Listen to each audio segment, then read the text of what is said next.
And I'm talking with Australian biologist Jeremy Griffith about how we can all end the turmoil and trauma in the world through explaining and understanding the human condition, which is the instinct versus intellect explanation Jeremy has just given us in part one of this interview.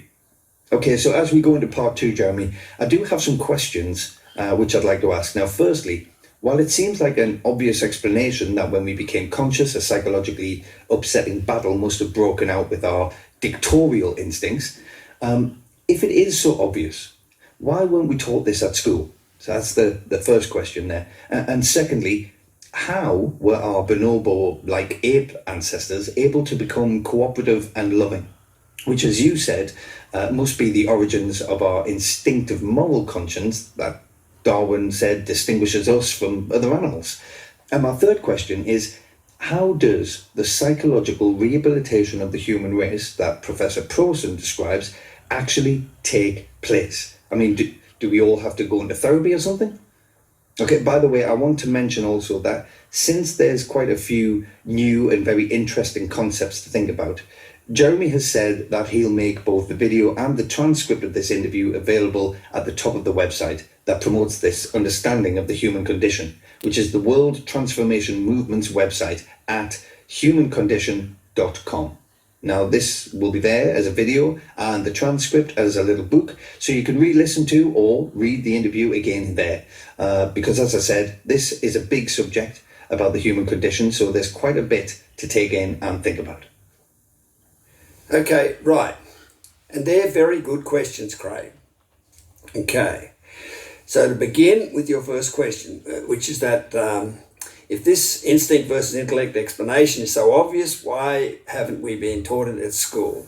Now, the answer is that while it has been recognised, even from ancient times, that the emergence of our conscious mind somehow caused us to fall from grace, or however you want to describe the corruption of our original innocent, cooperative and loving state, it wasn't until science revealed the difference between the gene-based and nerve-based learning systems, which is that genes can orientate but nerves need to understand, that we finally were in a position to explain the good reason for our angry, egocentric and alienated human condition.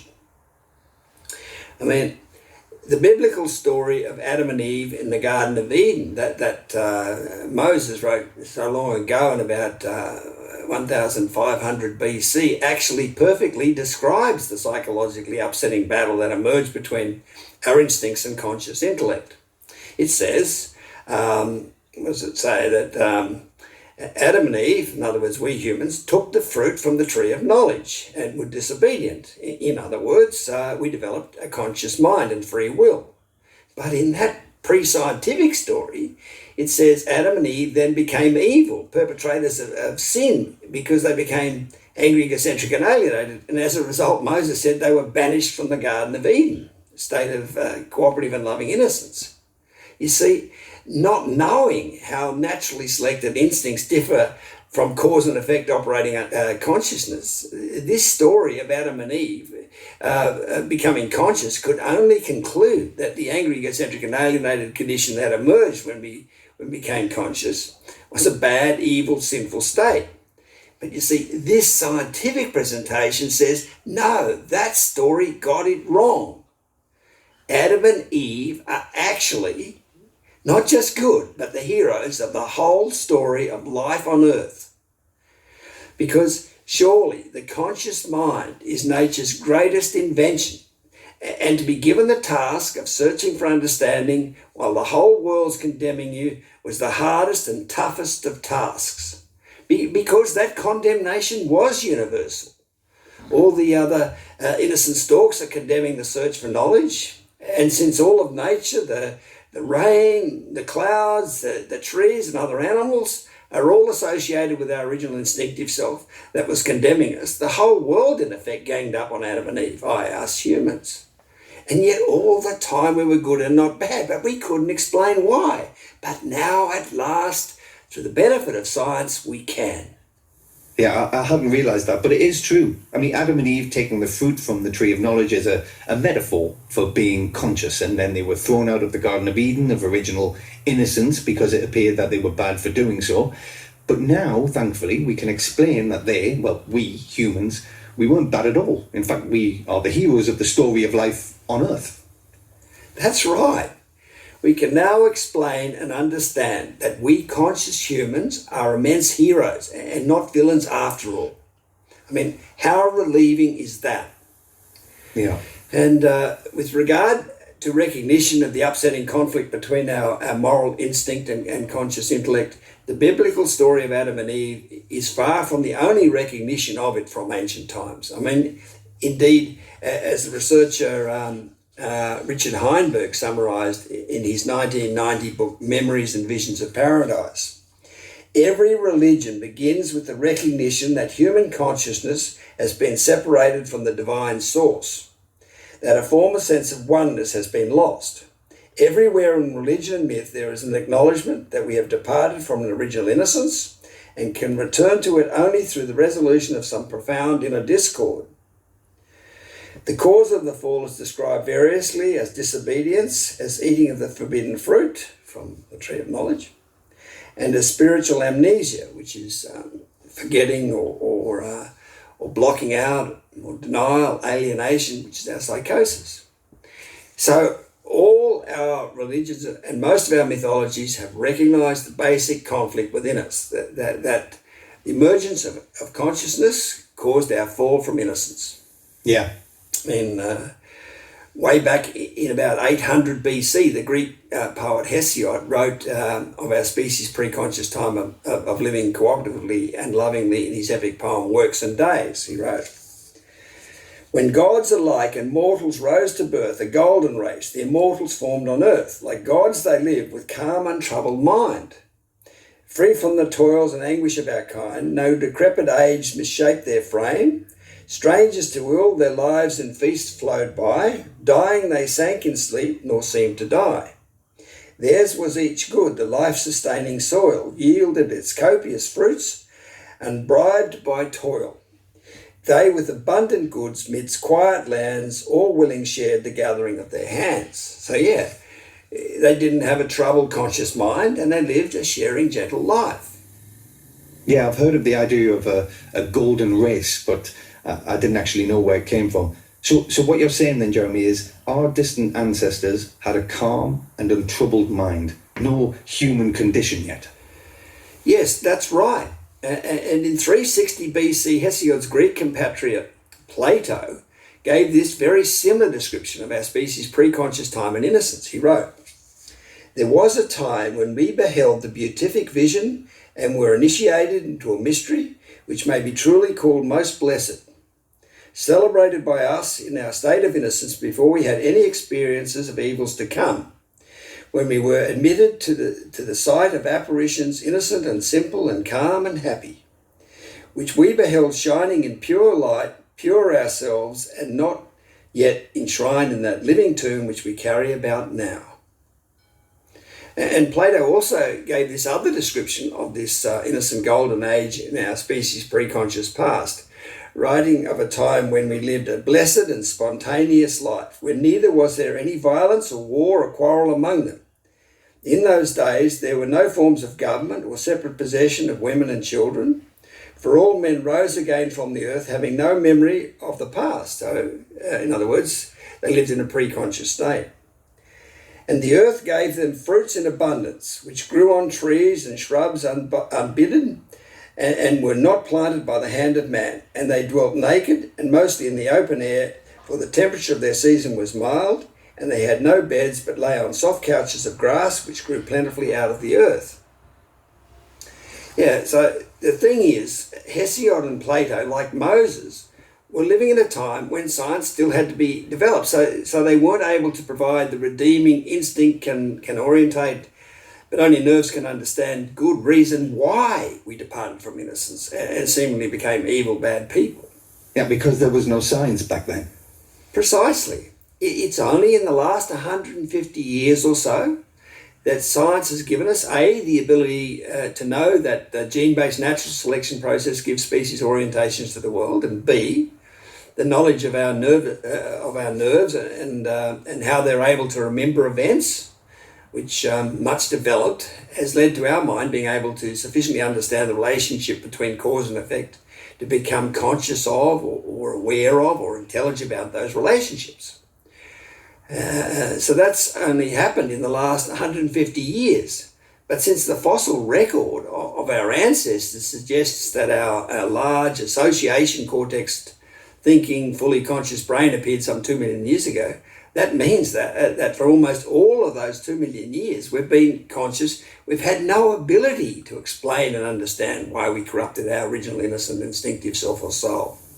Mm-hmm. And without that redeeming explanation, the only way we could cope with that, with the astronomical guilt of having destroyed Eden, has been to deny we ever lived in a cooperative and loving innocent state. Yeah. And that's exactly where the excuse that we have savage, competitive and aggressive instincts like other animals came to our rescue. I mean, as false as it is, it's been an absolutely brilliant excuse, because instead of our instincts being all loving and thus unbearably condemning of our present non-loving state, they are made out to be vicious and brutal, must reproduce your genes instincts like other animals. And instead of our conscious mind being the instinct-defying cause of our corruption, it was made out to be the blameless mediating hero that had to step in and control those supposed vicious instincts within us. And any of those who dared to admit the truth of our cooperative and loving past, like Hesiod and Plato, were just dismissed as deluded romantics. And the whole idea of an innocent Edenic past was said to be nothing more than a nostalgia for the security and warmth and comfort of infancy. That it was never at a historical state, as the Jungian psychologist Eric Newman said in his book, The Origin and History of Consciousness. Yeah, and we couldn't face the truth that we had turned utopia into dystopia, into a dreadful place of conflict and suffering, yes? That's right, Craig. Now, I should point out that while most contemporary thinkers have clung to the savage instincts excuse for our divisive behaviour, there have been some who, like the ancient thinkers, truthfully recognise the basic instinct versus intellect elements involved in producing the human condition. Eugene Murray, Paul MacLean, Arthur Koestler are a few who come to mind. But while all contemporary thinkers have had the benefit of science, having revealed the difference between the gene-based and nerve-based learning systems, and have therefore had the means to truthfully explain the human condition, those who did recognise the basic instinct versus intellect elements didn't take their thinking far enough to actually explain the human condition. And those who have been attached to the false savage instincts excuse, which is the great majority of scientists, obviously haven't been thinking truthfully, so they couldn't explain the human condition. Which is all why it's taken the truthful thinking of the preeminent South African philosopher Sir Lawrence van der Post and following him myself to finally present the complete, true explanation of the human condition. Okay, and Jeremy, I assume that people can read about the contemporary thinkers who recognised this instinct versus intellect elements involved in the human condition, and those who clung to the savage instincts excuse. People could read about this on the World Transformation Movement's website, which is at humancondition.com, yes? Yes, they can, Craig. In particular, in the fourth video at the top of the homepage. Also, how Sir Lawrence van der Post and I managed to address and solve the human condition is described in my 2020 book, How Lawrence van der Post Saved the World, which is also freely available on that website. Basically, what's explained in that book is that since everyone is naturally, variously, psychologically upset from their different encounters with humanity's battle to find knowledge, there was always going to be a few who were fortunate enough in their infancy and childhood to escape encountering the angry, egocentric and alienated effects of that upsetting battle. And it's these few who could look into the human condition without being overly confronted by it. And Sir Lawrence and I were two of these extremely fortunate denial-free thinking people, which is how we're able to find understanding of the human condition. I should also say that while there's growing support for this now desperately, absolutely desperately needed understanding of the human condition, mainstream science is yet to recognise and support it. But that's what happens with paradigm shifting breakthroughs in science. I mean, when the physicist Max Planck said science progresses funeral by funeral, he was recognising how attached each generation of scientists become to the way of thinking they grew up with, and therefore how slow science as a whole is to move to a new paradigm of understanding. And then the playwright George Bernard Shaw also warned of how difficult it is to introduce a new paradigm of thinking, especially one that dares to confront the historically unbearably confronting and off-limits subject of the human condition, when he said all great truths begin as blasphemies. So yeah, confronting the human condition when everyone has been living in fearful denial of it, even though it has finally been made explained and safe to confront, it represents the biggest of all blasphemies. Yeah. No, I understand completely there. I mean, from my limited experience, Jeremy, I know how difficult it is to get people to change their way of thinking. But your basic point is that science's discovery of the way genes and nerves work has finally made it possible for the liberation of humanity from the horror of the human condition. Yeah, that's the essential truth. Science is the liberator, the so-called messiah or redeemer of humankind, as we've always hoped it would be. Yeah, and all this in the nick of time, Jeremy, because I actually don't think the world can cope with any more upset behaviour from us humans. But of course, we still need the scientific community to get on board and support this understanding. Absolutely. While we've had to live in denial of our corrupted, psychologically upset condition while we couldn't explain it, the truth is that on a graph showing the ever-increasing levels of upset in humans, those levels, especially of psychosis and alienation, have been increasing so rapidly lately that the line tracking their rise is near vertical, with the amount of upset virtually doubling now in each new generation. Freedom Essay 59 on our World Transformation Movement website describes this terrifying in-play threat of terminal levels of psychosis. Basically, we had virtually lost the race between self-destruction and self-understanding. Indeed, early last century, the author Antoine de Saint-Exupéry wrote that we are living through deeply anxious days. And if we are to relieve our anxiety, we must diagnose its cause. What is the meaning of man? To this question, no answer is being offered, and I have the feeling that we are moving towards the darkest era our world has ever known. And the deeply anxious days have very greatly increased in the century since then. So we are now very much in the midst of the darkest era our world has ever known. So this world-saving, relieving of the cause, understanding of the meaning of man has definitely only arrived in the nick of time, which means the scientific community definitely needs to get its act together and support this breakthrough. Yeah. So now I'll address your other questions, Craig, but I should mention that the first of the videos on the World Transformation Movement's website warns of the difficulty not only scientists have had, but almost everyone has had trying to confront and think about the historically unbearably confronting subject of our corrupted condition, which has finally been explained and made safe to confront and admit. I'm Craig Conway, and I'm speaking with Australian biologist Jeremy Griffith. We're continuing our important conversation with Australian biologist Jeremy Griffith, who's been explaining the human condition and how understanding it can end all the trauma and suffering in the world.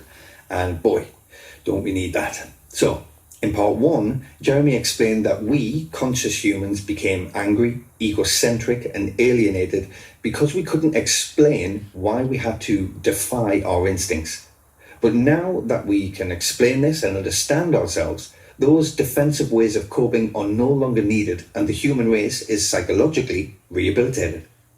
In part two, Jeremy explained that the reason we had to use the dishonest, savage instinct excuse is because science had to find understanding of the way genes and nerves work. That genes can orientate a species, but nerves are needed to understand cause and effect. So, Jeremy, my second question for this, part 3 of our interview, is how were our bonobo-like ape ancestors able to become cooperative and loving, which, as you said, must be the origin of our instinctive moral conscience that Darwin said distinguishes us from other animals? Yes. Okay. So how we acquired our moral instincts has been one of the greatest mysteries in biology.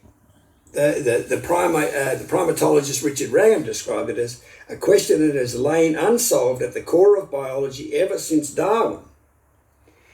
And I know Darwin himself described it as the one special difficulty with his concept of natural selection.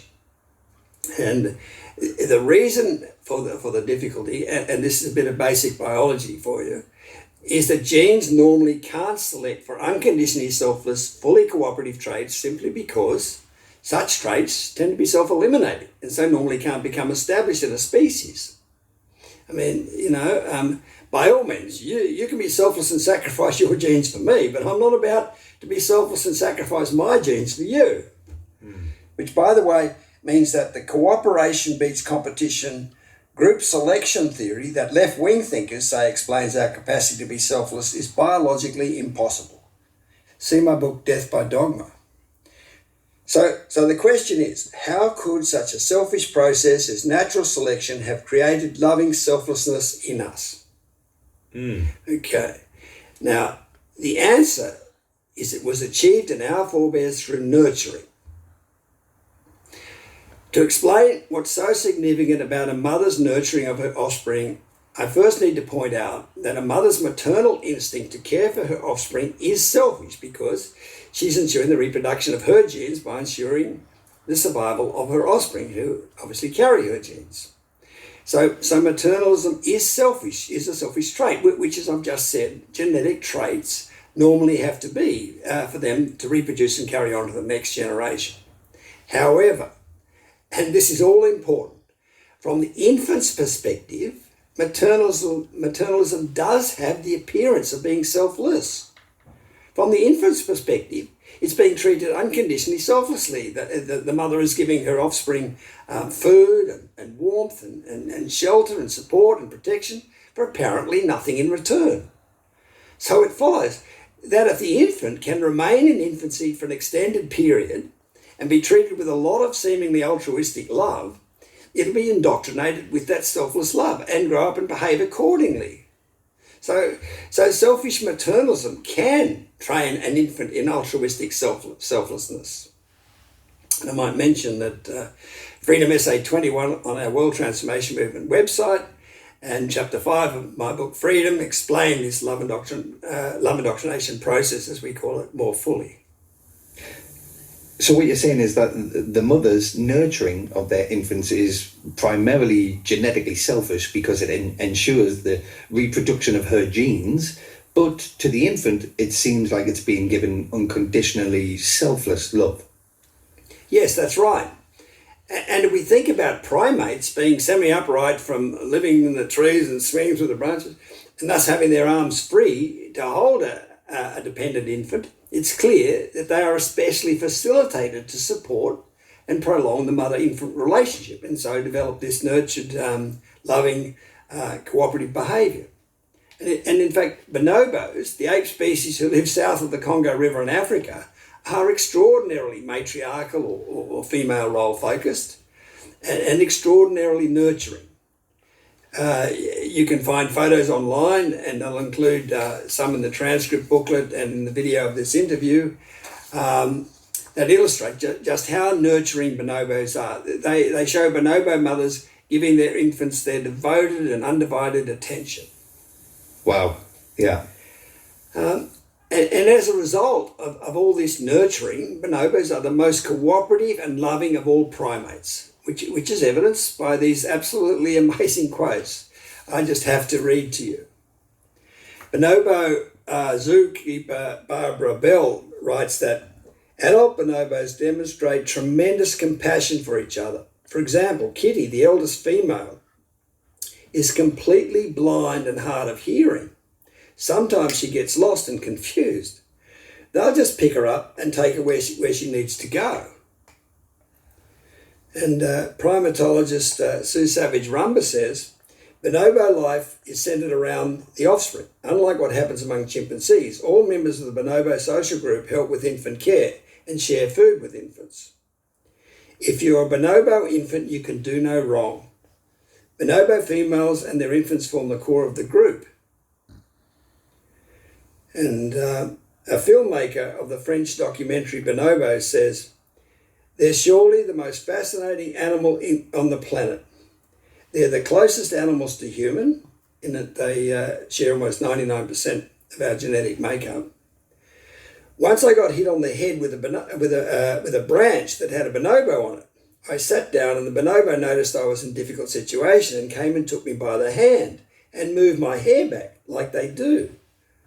So they live on compassion. That's really interesting to experience.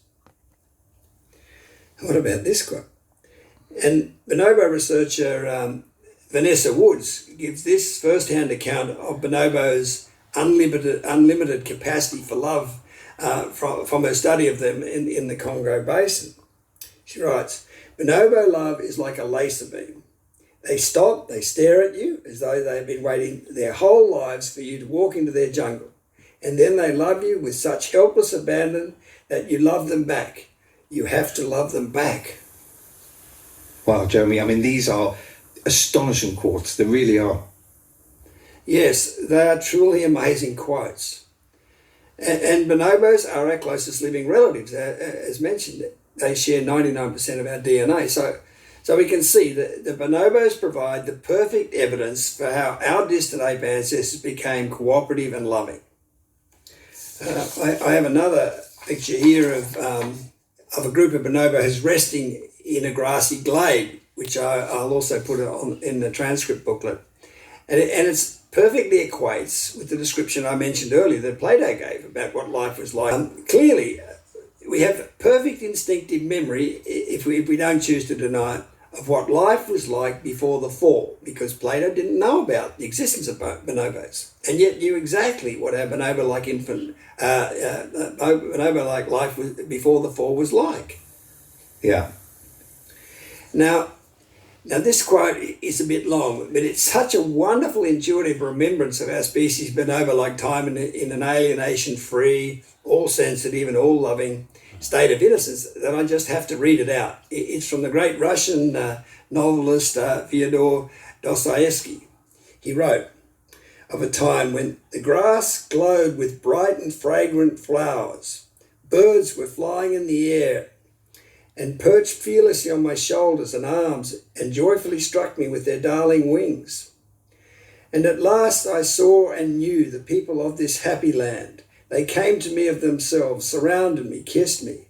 The children of the sun, the children of their son. Oh, how beautiful they were. Their faces were radiant. In their words and voices there was a note of childlike joy. It was the earth untarnished by the fall. On it lived people who had not yet sinned. They desired nothing and were at peace. They did not aspire to knowledge of life as we aspire to understand it, because their life was full. But their knowledge was higher and deeper than ours. But I could not understand their knowledge. They showed me their trees, and I could not understand their intense love with which they looked at them. It was as though they were talking with creatures like themselves, and I'm convinced that the trees understood them.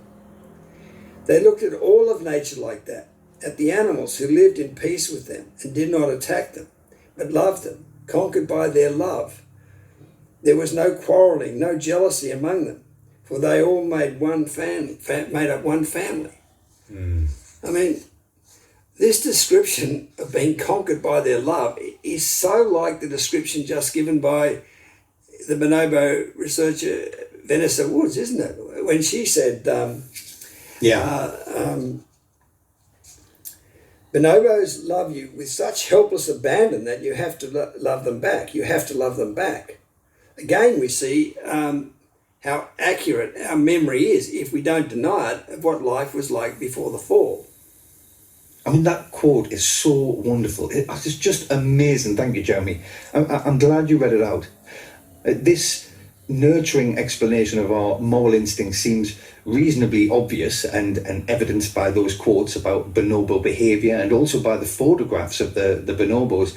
So why haven't I heard about this until now, until you brought this information to me? Well, just like the obvious truth that our species once lived cooperatively and lovingly, this truth that we acquired our moral instincts through nurturing has been an unbearable truth while we couldn't explain why we humans became angry, egocentric and alienated, and as a result lost the ability to adequately nurture our offspring with unconditional love. The truth of our species' Edenic, all-loving and all-sensitive innocent past, and the truth that our nurturing is what made us human, have both been impossible truths to accept while we couldn't truthfully explain our present immensely corrupted human condition. Explain why our species lost the ability to fully nurture its offspring. I mean, as it's been observed, parents would rather admit to being an axe murderer than a bad mother or father. Now, in fact, this reasonably obvious nurturing explanation for our moral conscience was first put forward by the American philosopher John Fiske in his book Outlines of Cosmic Philosophy, which I think was published in 1874, which is only a few years after Darwin published his theory of natural selection. And at the time, Fiske's explanation was actually recognised as being, and I quote, far more important than Darwin's principle of natural selection, and one of the most beautiful contributions ever made to the evolution of man. And Darwin himself went so far as to write to Fiske saying, I never in my life read so lucid and an expositor, and therefore thinker as you are. But again, while we couldn't explain our loss of ability to adequately nurture our offspring, this far more important insight than Darwin's principle of natural selection was let die and eventually just disappeared from the biological discourse. I might point out that these are all fairly obvious and simple explanations. That one, Darwin's natural selection explanation for the variety of species. Two, Fiske's and my nurturing explanation for our moral instincts.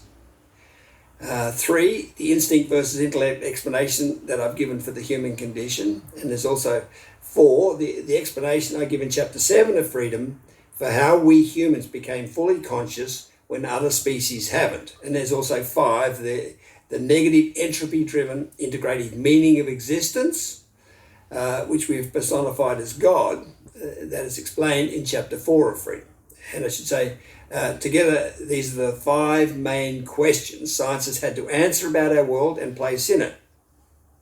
So yes, these are all reasonably obvious, straightforward, simple explanations that bear out biologist Alan Savory's observation that whenever there's been a major insoluble problem for mankind, the answer, when finally found, has always been very simple.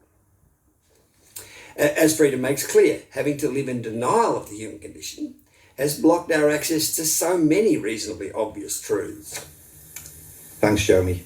This is really amazing to learn about how science has denied our species cooperative and loving heritage and the nurtured origins of that cooperative and loving soul.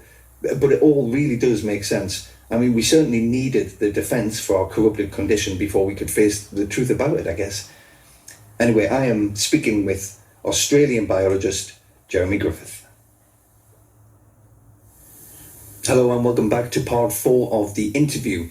I'm Craig Conway and I'm here with Jeremy Griffith, the biologist who has just explained how humans acquired our moral instincts. This is an absolutely remarkable interview. So continuing on, Jeremy, what about my third question for this final part 4 of the interview, which is, how does the psychological rehabilitation of the human race that this understanding gives us actually take place? Now, do we all need to go into therapy or something?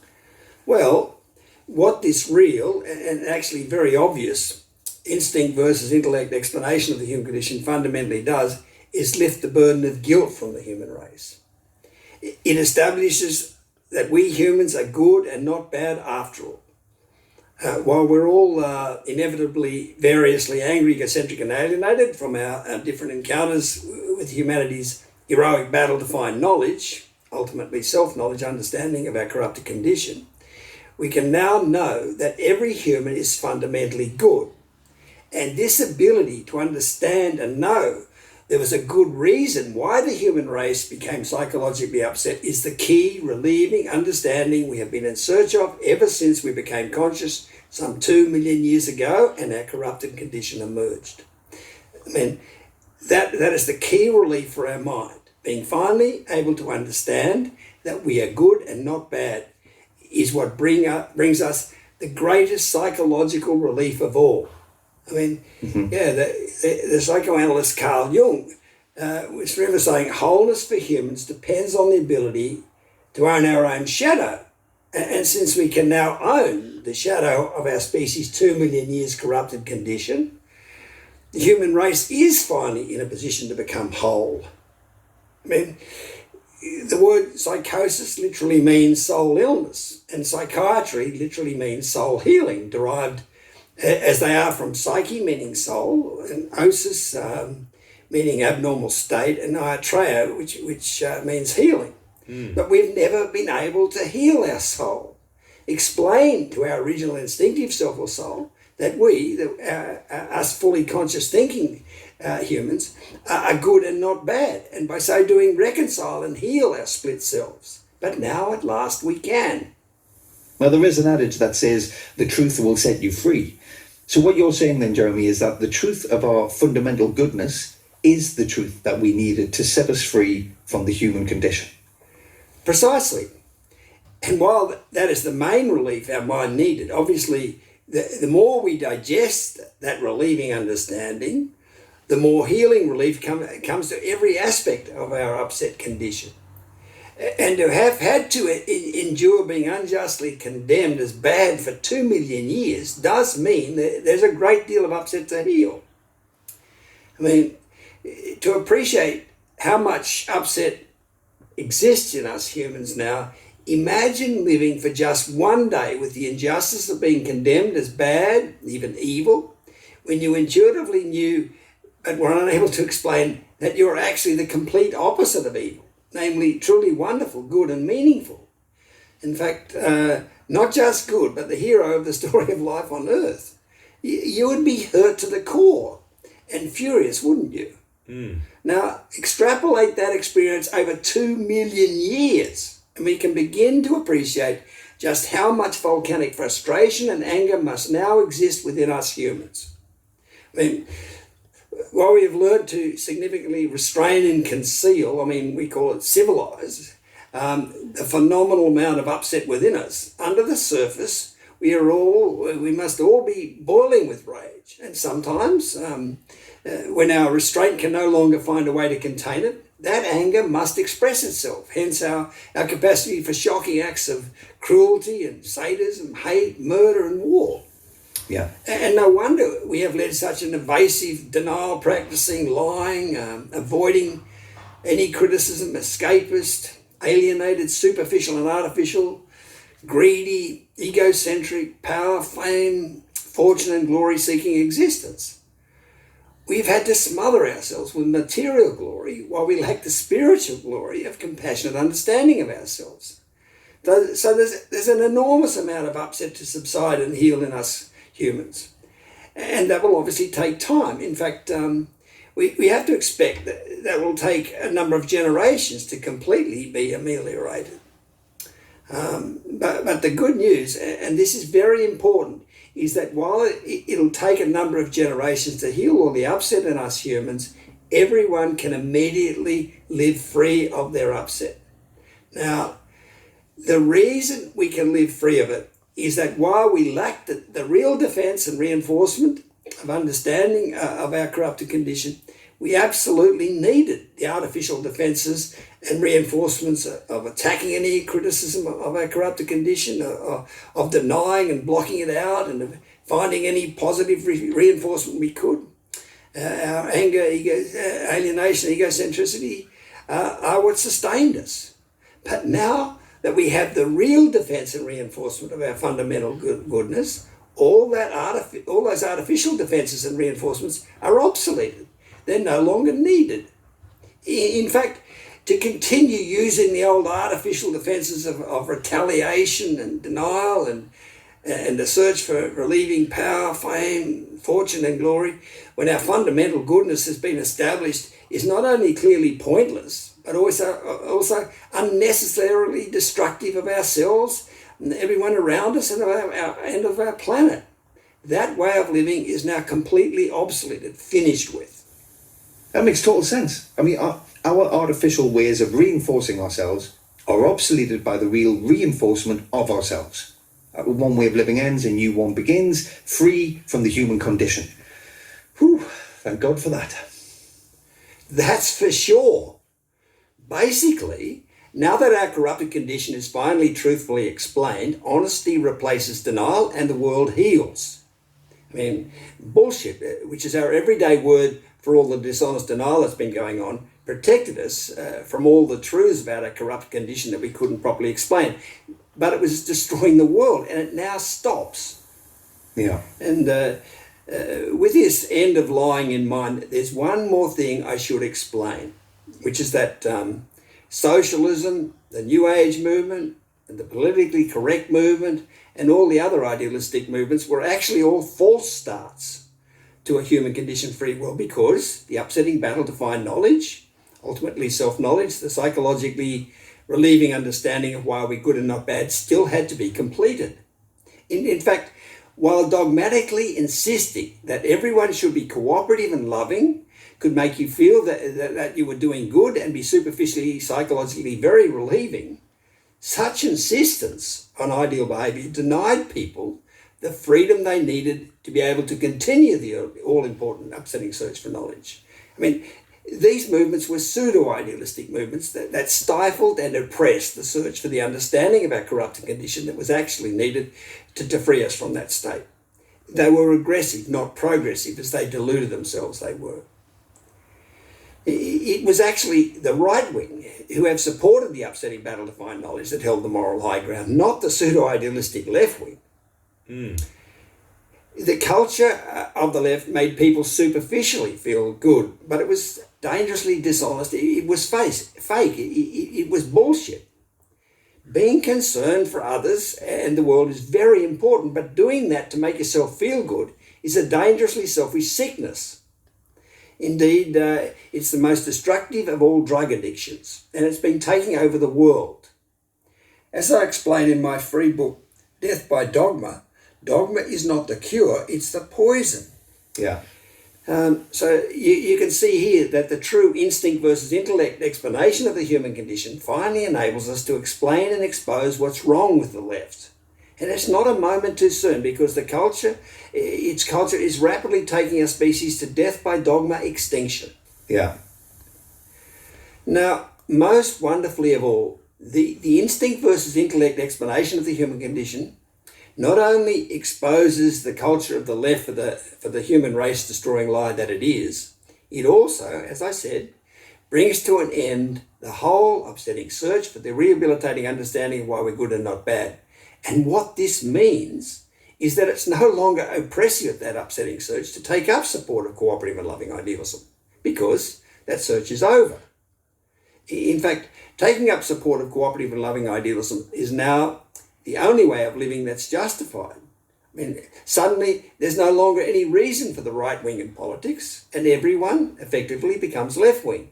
In fact, the whole business of politics basically ends with the finding of understanding of the human condition.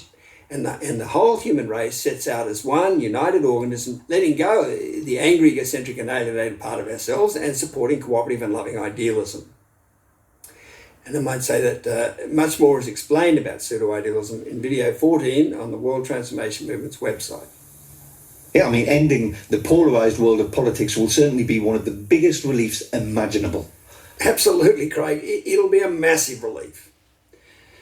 So that's how the whole world suddenly immediately changes from a psychologically embattled, angry, egocentric and alienated state to a world where everyone has decided to abandon their still to be healed, competitive and aggressive behaviour and takes up support of a cooperative and loving existence.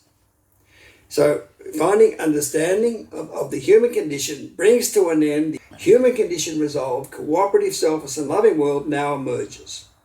Light comes streaming into the dark, cave-like world of denial that we've been living in, and it will all be like waking up from a nightmare. And basically, with the ability to understand ourselves, we can return to our original cooperative and loving state, but this time fully conscious. As the poet T.S. Eliot anticipated, we shall not cease from exploration, and the end of all our exploring will be to arrive where we started and know the place for the first time. Wow, Jeremy, that has been absolutely incredible, enlightening, enthralling, and I really can't thank you enough for sharing with us your knowledge and your insight to think about the human race being transformed just in the nick of time is I think what everybody out there who has listened to this will be hoping for.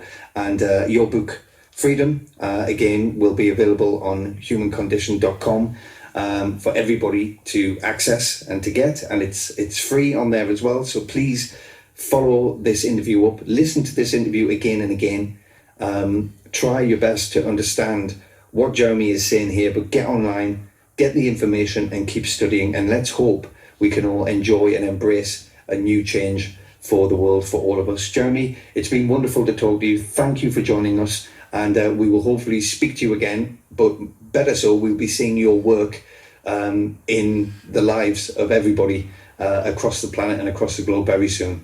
I've been Craig Conway. This has been The Interview with Jeremy Griffith.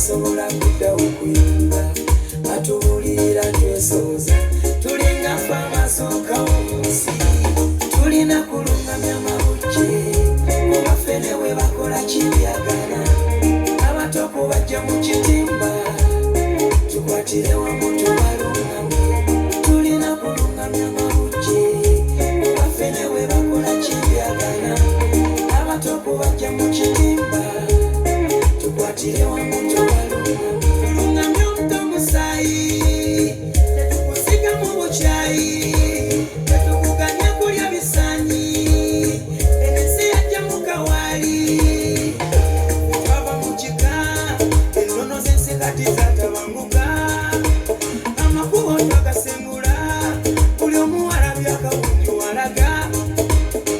Let me ask you a question. Where is your destination? Wachitumalaga pana natulinge misota mutaba tulimuka bitokana umasona bayonze tenja tulina kulungamya mabuji mubafene we bakola kibyagala abato kubajja mu kitimba tukwatire wamu tubalungamye tulina kulungamya mabuji mubafene we bakola kibyagala kubajja mu kitimba tukwatire wamu tubalungamye.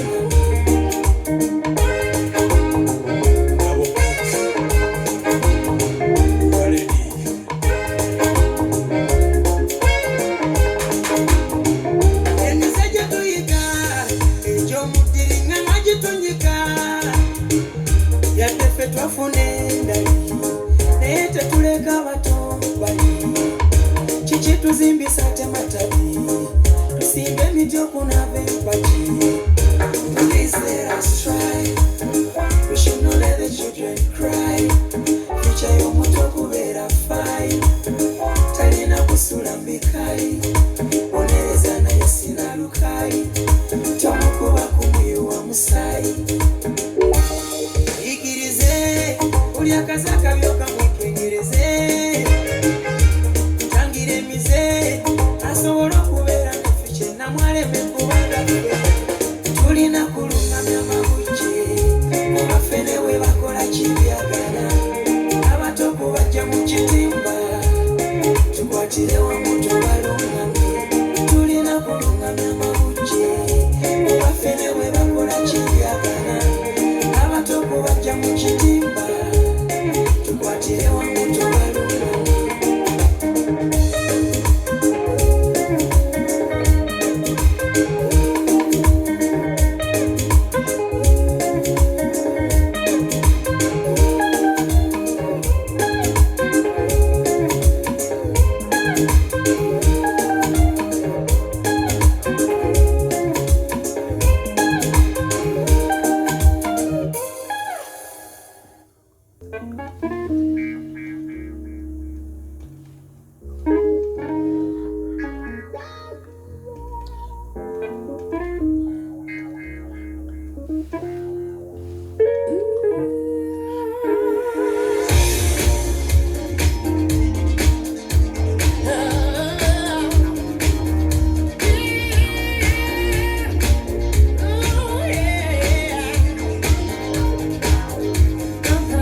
I met you, yeah. Seems like my time has come and now I'm moving on.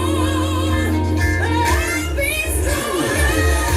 Set me free. Out this misery. Show me the way. Show me the way. My life again. You can't handle me. No. Set me free. Out this misery. Give my life again. You can't handle me. Sit on my love. Can't you see?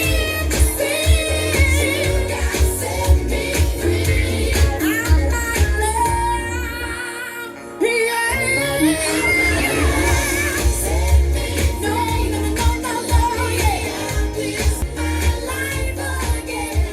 You can't handle. No. Of lockdowns and restrictions is vaccinations because there is nothing else on the table. Let's be honest about that. It's how we protect ourselves, it's how we protect each other, it's how we stand together, it's how we fight back. It is the only weapon we have. And we need to do everything we possibly can to keep ourselves safe, our kids safe, our grandchildren safe, and our friends and family. That's what we need to do. Sometimes sacrifices have to be made. They have to be made. You are patriots. We should be celebrating vaccinated Australians. You're fighting for our freedoms, to take control of our lives again. That's what you're doing. And good on you.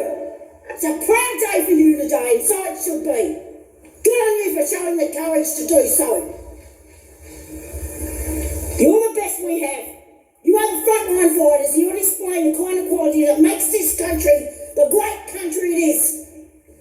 Because that's what it takes, sacrifice. I was brought up in believing in responsibility, to look after people that can't look after themselves, and that nobody owes you anything. So go out and earn what you want. Go out there and earn it. This bill flies in the face of all of that, and that's why I absolutely oppose every bit of it. Fact that your kids, my kids, are going to be living in a world in Australia that's poorer, older, and smaller. Well, the reality is we are going to see the economy contract. That's one point. The second is because of the health restrictions, we've seen an impact on population. And as you point out, Australia's population growth will be the lowest in more than a century. And then overseas migration will be falling in consecutive years for the first time in 46 years. So we are seeing, as a result of COVID-19, Andrew, significant impact on growth as a result of those population numbers, and of course we're seeing a smaller economy as a result. But there is cause for optimism and hope, and that's our focus.